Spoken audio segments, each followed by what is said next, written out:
and advertising for small, medium, and large enterprises. All services are offered at competitive prices. Tune in daily to catch Luntha television on Zuko on channel 51, Starsat channel 474, Star Times channel 474, Topstar 474, Kriye 007, GoTV on channel 807, Azam on channel 386, and live streams on our YouTube and Facebook platforms. You can find us in Area 2 Lilongwe or can reach us on 0883 815 055. Come, let us help you grow your business.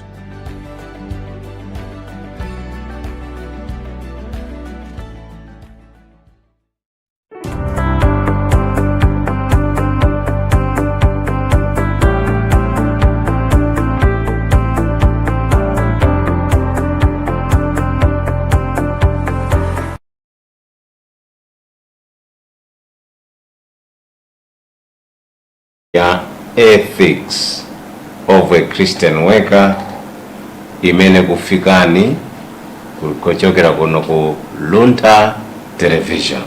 Welcome to this program, Ethics of a Christian Worker on Luntha television.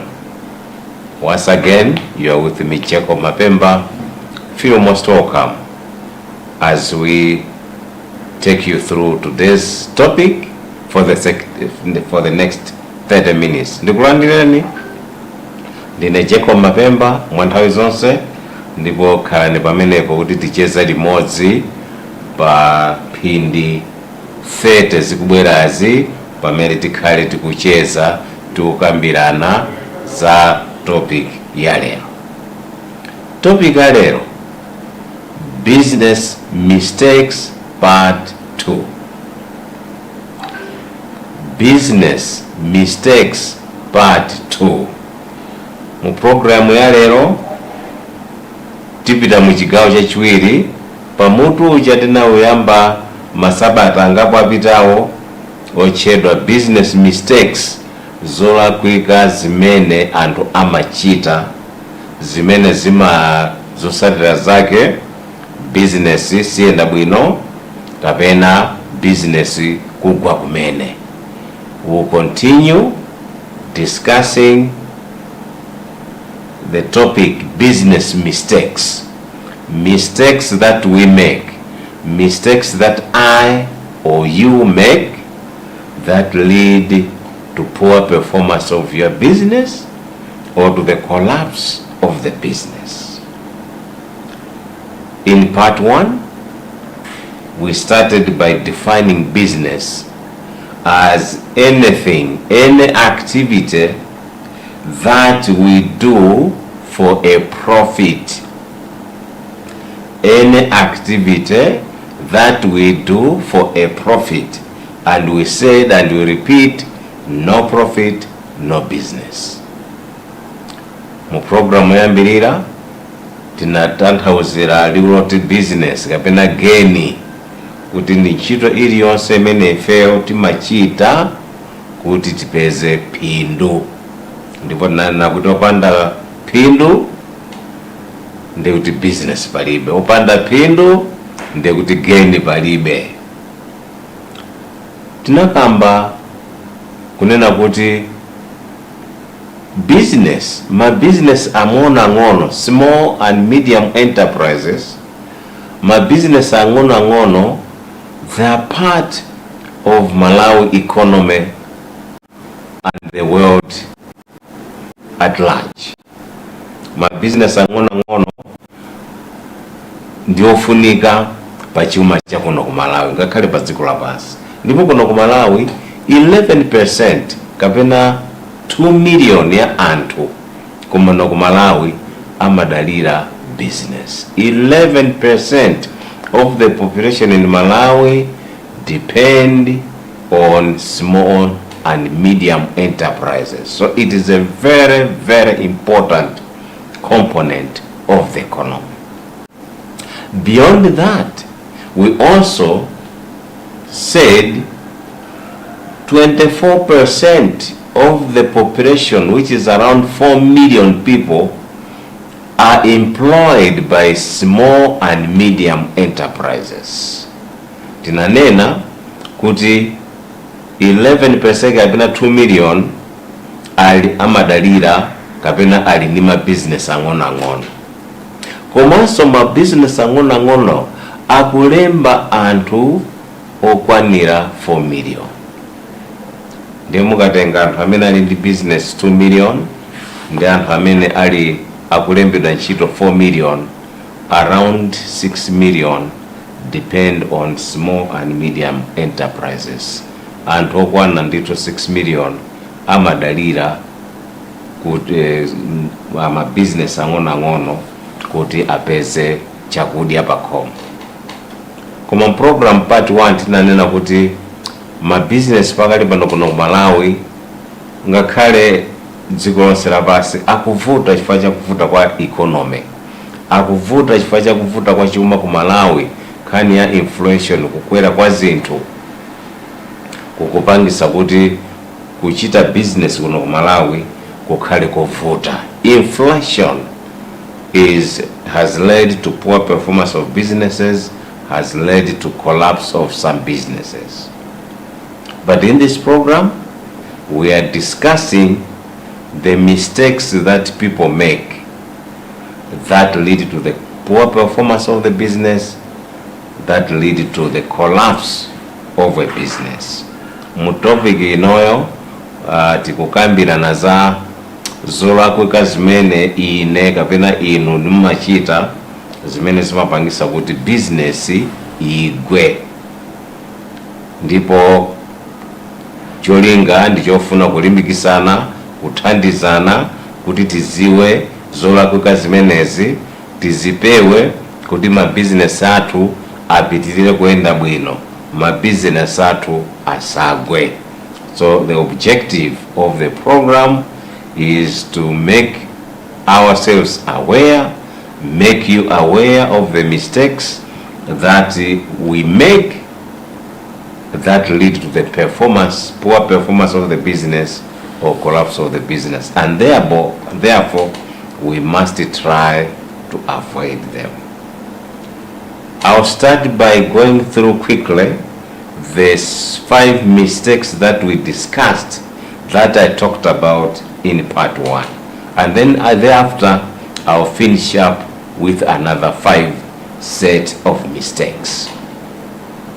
Among the 5 mistakes that we talked about in phase 1 of the program are: 1, starting a business without a plan. Starting a business without a plan. Cholakwika chimozi, mistake imozi mene timapanga ife ndi kuyamba business opanda kuika ndondomeko ya mmene tikufuna kuti business isaende.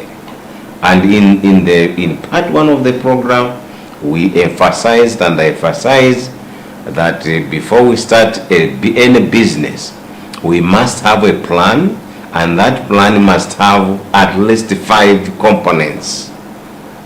The product that our business will be involved in, the product or the service. Ndondomeko ya business tikamaipanga, poyamba tiganizire katundu amene tifuna kuti tizigulisa. Kodi ndifuna kuti tizigulisa katundu wanji? Kapena service imene ndifuna kupereka, mwachisanzo wa barbershop sapanga katundu koma amapereka service. Ndi ntchito ya manja imene imanthandiza kuti apeze ndalama. Kandi saluni, what is the product? What are the services that I want my business to provide? Number 2, we talked about place. Where am I going to operate this business? Pamene ndikupanga plan dongosolo la business, chachiwiri kodi malo kumene tizikapangira business ndikuti. Number 3, people. Who are the people? Who are the customers of the goods and services of my business? Kodi anthu amene azigula katundu wanga, anthu amene ndizameta ine, azimayi amene ndizakonza tsitsi amachokera kuti kupeza kwawo mapezedwe awo ndi otani. Zimene zinithandiza pa component number 4 imene ili price. Anthu ake ndi otani, anthu amene azidya ku restaurant kwanga azichokera kuti mapezedwe awo ndi otani. Nanga mtengo component number 4 price, nanga mtengo ndi otani.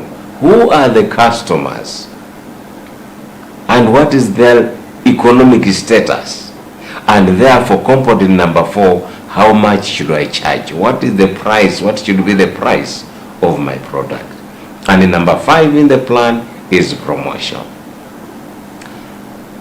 Pamene tikupanga dongosolo la business tiganizirenso za kodi anthu azadziwa bwanji za business yathu. Promotion, masiku ano kuli ma Facebook, ma WhatsApp, azadziwa bwanji kuti anthu aziwe za business yanga.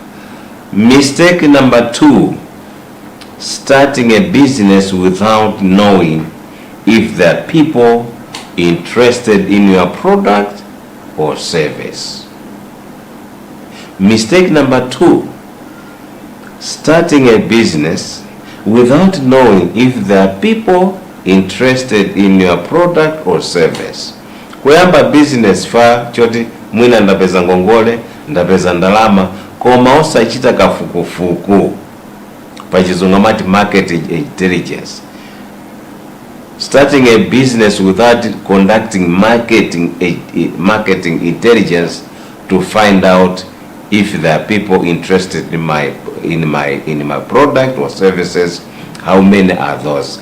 Kodi anthu amene azizandigula katundu ndikamba business ndi ndani, azichokera kuti, kodi alipo.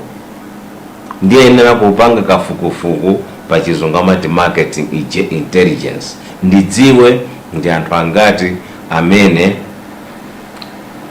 akazakonde azabwera ku restaurant kwanga. Number 3, mistake number 3, partnering with a wrong business, a wrong business partner. Partnering with a wrong business partner. Ma business yena amachita mwina kandi pachibale ya chimwene nda chimwene, kubwera pamozi kupanga kuyamba business, kusonkhanira capital ndi kuyamba business. Apa sister pa sister ngai kusonkhana ndalama kuyamba business ya saluni, ya grocery, ya restaurant. Mistake number 3 ndi kupanga ubale wa business ndi munthu olakwika, ndi munthu amene ali crook wakuba opanda chilunga.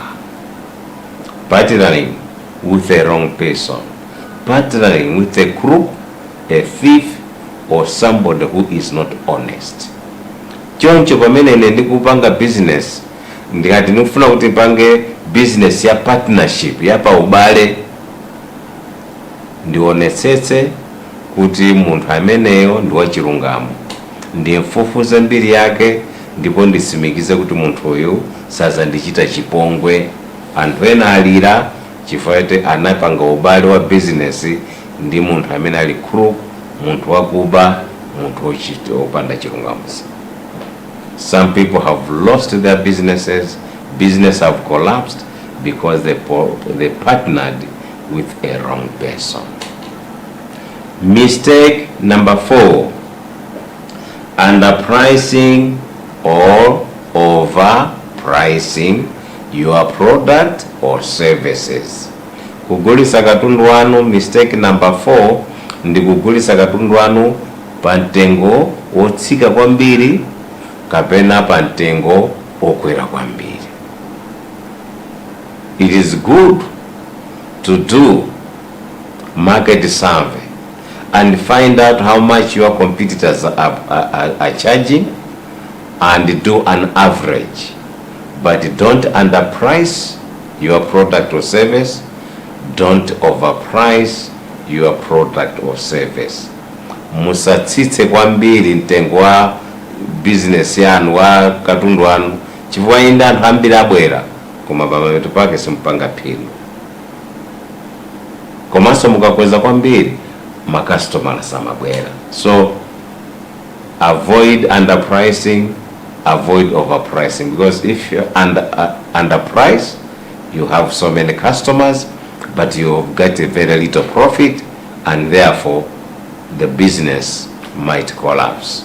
If you overprice, you will not get customers, and therefore you are going to lose. Mistake number 5, imene tinakambirana part 1, using business money irresponsibly. Business mistake number 5 that we discussed, that we talked in part 1, is using business money irresponsibly. Kugwiritsa ntchito ndalama zimeza business mononga, kuledzera zibwenzi, mapate, zinthu ngati zimenezo, zisangalalo.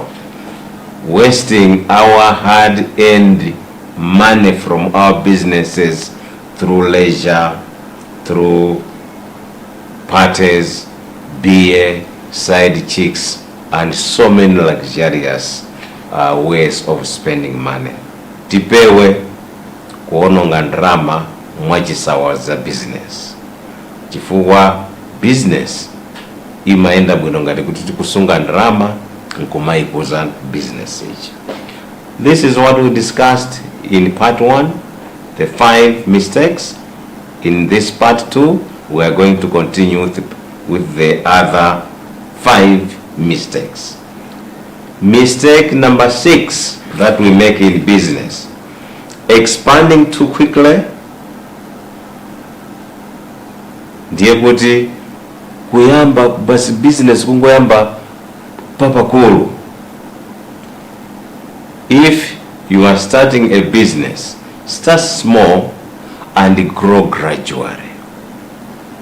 Start small and grow gradually. By starting small, you allow yourself to learn the business tricks and grow gradually. It is a big mistake to start too big without having the proper knowledge of how to run that business. Business tiziyamba pang'ono.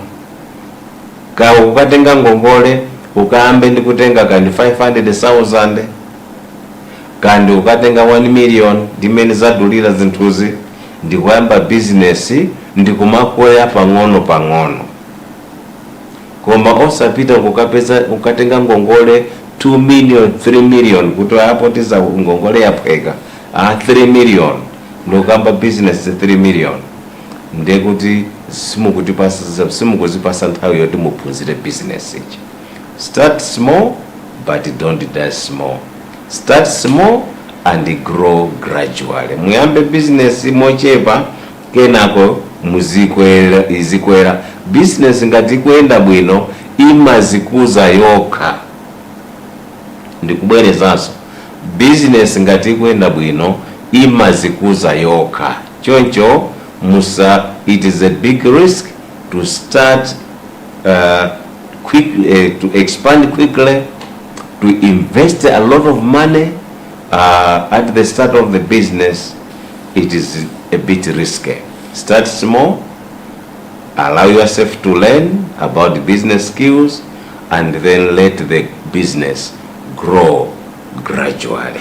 Kuyamba pang'ono, kumakwera pang'ono pang'ono, ukumukuphunzira njira zakayendesede ka business imene. Mistake number 7: failure to keep records. Failure to keep records. Kulephera kulemba mmene business ikuyendera. A good business, one of the tricks is to keep records, daily records. Every day you must write how much money you have realized from the sales, how much if you went to order some products, how much money have you spent in buying those products. pamene mukupanga business muzilembera chilichonse chimene chikuchitika mu business. Ndalama iliyonse imene mukupeza tsiku ndi tsiku muzilemba. Ndalama imene mukutulusa kukakoda katundu, kulipira ntchito, transport, muzilemba. Zimene zijazima kuthandizani kuti muziona kuti pakutha pa mwezi, pakutha pa wiki ndikuonkheza kuti kodi ndikupanga phindu kapenayi, kodi mwezi uno ndapanga phindu ichuluka bwanji. Koma ngati simusunga simulembera nkovuta kuti mudziwe kuti mukupanga phindu lochuluka bwanji. Mapeto ake mapezeka kuti mwayamba kugwiritsa ntchito ndalama nkulowerera capital. Failure to keep records is one big mistake, because when you keep daily records, how much you have realized, how much you have spent, after 1 week, after 2 weeks, after 1 month, you are able to calculate and know how much profit you have realized. Otherwise, without keeping records, you spend money, including the capital. Mistake number 8, employing wrong people. Mistake ya number 8 imene timapanga ife ndi kulemba anthu olakwika. Ma business ena ngati restaurant amalemba ntchito maweta, amalemba ntchito anthu ophika, anthu ake ogulitsa kaunjika amalemba anthu athandiza kugulitsa kaunjika, kandi saluni amalemba anthu ena kuti athandize kuti makastomala akachuluka asamachedwe. Mistake imene amapanga anthu ndi kulemba anthu olakwika, kulemba ntchito anthu olakwika, employing wrong people, people who are not business minded. Kulemba anthu antchito amene za business sizowakuza. People who spend their time on social media, kulemba anthu antchito amene amakhalira pa phone, pa WhatsApp, pa Facebook, kubwera customer osamuona kuti wabwera customer, ali busy pa WhatsApp, ali busy pa social media. Employing wrong people, people who don't care about customer care. Anthu amene alibe nazo ntchito, sakudziwa kuti kodi customer akafika ndiye nena kumulandira bwanji, ndiye nena kumusamala bwanji, zimenezo alibe nazo ntchito. Ine ndimaona mashopo akulu. You can tell this is a wrong person. The business employed a wrong person. You go to a supermarket, you are looking for a product, and you find an employee in the supermarket seated on a crate, seated on a chair, busy on social media. You ask them, where can I find this product? They just point, oh, after 2 or 3 shelves, you go there and find it.